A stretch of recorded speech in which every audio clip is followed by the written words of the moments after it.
साथियों नमस्कार। निवेश मित्र के ट्यूटोरियल के इस नए वीडियो पर आप सभी का स्वागत है। पिछले वीडियो में हम सभी ने देखा कि निवेश मित्र पोर्टल पर लॉगिन आईडी और पासवर्ड किस तरह से बनाते हैं। उसी क्रम पर आज के इस वीडियो में हम देखेंगे कि निवेश मित्र पोर्टल पर लॉगिन आईडी और पासवर्ड बनाने के बाद कॉमन एप्लीकेशन फॉर्म किस तरीके से फिल किया जाता है। आज इसी के बारे में बात करेंगे। चलिए शुरू करते हैं। यदि आपने अभी तक हमारे चैनल को सब्सक्राइब नहीं किया है तो आप इसे सब्सक्राइब कर लें और बेल आइकन को दबा दें, जिससे कि हमारे सभी वीडियो आपके पास तुरंत पहुंच सकें। तो चलिए शुरू करते हैं।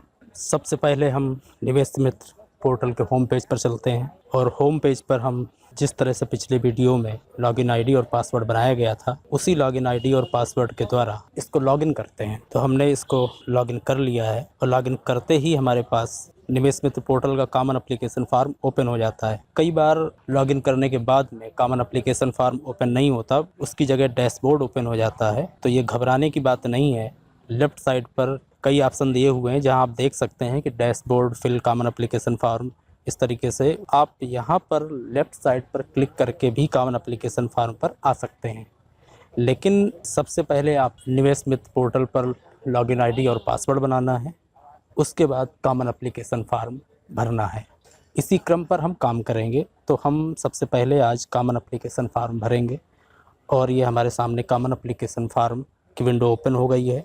हमारे सामने जो कॉमन एप्लीकेशन फॉर्म की विंडो ओपन हुई है, इस पर 3 पार्ट दिखाई दे रहे हैं। एक है पर्सनल डिटेल, दूसरा है कम्युनिकेशन एड्रेस, तीसरा है परमानेंट एड्रेस। तो हम अभी पर्सनल डिटेल वाला फॉर्म भरेंगे और इसमें तो फर्स्ट नेम, मिडिल नेम और लास्ट नेम, ये 3 ऑप्शन दिए हुए हैं। इसमें अपने नाम भरेंगे। ईमेल आईडी इसमें बाय डिफ़ॉल्ट होगी, मोबाइल नंबर भी बाय डिफ़ॉल्ट होगा। इसके बाद डेट ऑफ बर्थ डालेंगे। यदि वेबसाइट है वेबसाइट डाल दें। पैन कार्ड डालेंगे, फादर्स नेम डालेंगे। कैटेगरी जनरल, ओबीसी या एससी, इस तरीके की जो भी आपकी कैटेगरीज वो आप इसमें सिलेक्ट कर लेंगे। जेंडर में आप सिलेक्ट कर लेंगे और इतना करने के बाद आपका पर्सनल डिटेल वाला फॉर्म है ये पूरा फिल हो जाएगा और इसके बाद आप इसको सेव एंड नेक्स्ट पर क्लिक कर देंगे।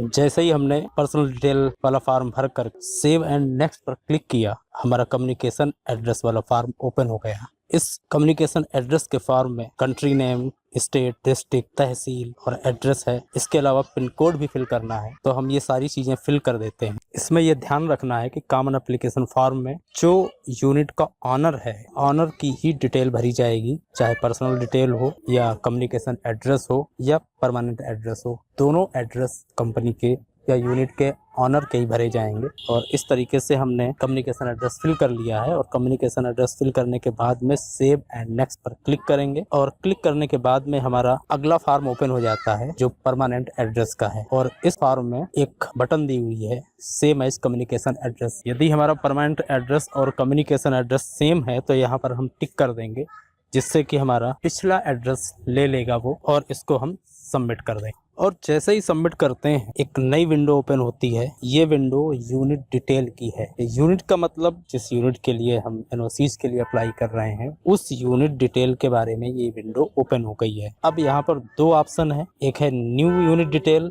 दूसरी है अपडेट एग्जिस्टिंग यूनिट डिटेल। यहाँ पर हम नई यूनिट के बारे में फॉर्म फिल कर रहे हैं तो यहाँ पर हम न्यू यूनिट डिटेल पर क्लिक करेंगे। जैसे ही हमने न्यू यूनिट डिटेल पर क्लिक किया, न्यू यूनिट डिटेल वाला फॉर्म ओपन हो गया और इस फॉर्म में 4 पार्ट हैं। पहला है ऐड यूनिट, दूसरा है लोकेशन ऑफ द यूनिट, तीसरा है एथराइज्ड पर्सन डिटेल और लास्ट पर है verify authorised person email ID and mobile number. तो हम सबसे पहले ऐड यूनिट का फॉर्म फिल करेंगे और इस फॉर्म में हम जो भी फॉर्म भरेंगे तो यूनिट के बारे में भरेंगे।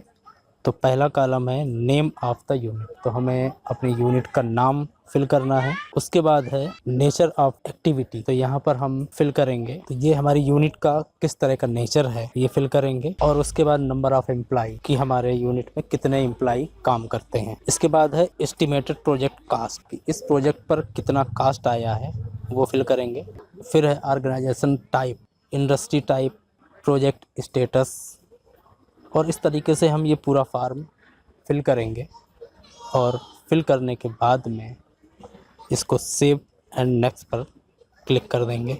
जब ये पूरा फॉर्म भरने के बाद सेव एंड नेक्स्ट पर क्लिक कर दिया, तब हमारे पास एक नई विंडो ओपन होती है, एक नया फॉर्म ओपन होता है लोकेशन ऑफ द यूनिट का। तो यहाँ पर हमें अपनी यूनिट के बारे में फिल करना है कि हमारी यूनिट कहाँ पर स्थित है, कहाँ पर हमारी यूनिट लगी हुई है, उसका पूरा एड्रेस फिल करना है। तो पूरा एड्रेस फिल करने के बाद में सेव एंड नेक्स्ट पर क्लिक करेंगे, और जब हम सेव एंड नेक्स्ट पर क्लिक कर देते हैं, एथराइज पर्सन डिटेल का फॉर्म ओपन हो जाता है।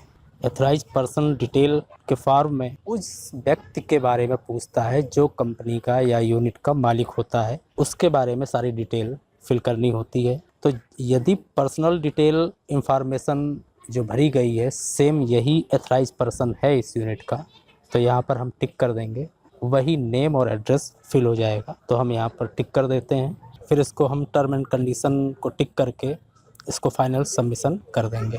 जब हम एथराइज पर्सन डिटेल का फार्म पूरा फिल कर उसको सबमिट कर देते हैं, तो उसके बाद हमारे पास जो फार्म ओपन होता है या जो विंडो ओपन होती है वो ईमेल आईडी वेरिफिकेशन का और मोबाइल नंबर वेरिफिकेशन का फार्म ओपन होता है। तो यहाँ पर हम ईमेल आईडी वेरिफिकेशन के लिए सेंड ओटीपी पर क्लिक करेंगे, तो हमारे ईमेल आईडी पर एक ओटीपी जाएगा और उस ओटीपी को यहाँ पर लिखना पड़ेगा, और इस तरह से हमारा ईमेल वेरिफिकेशन हो जाएगा।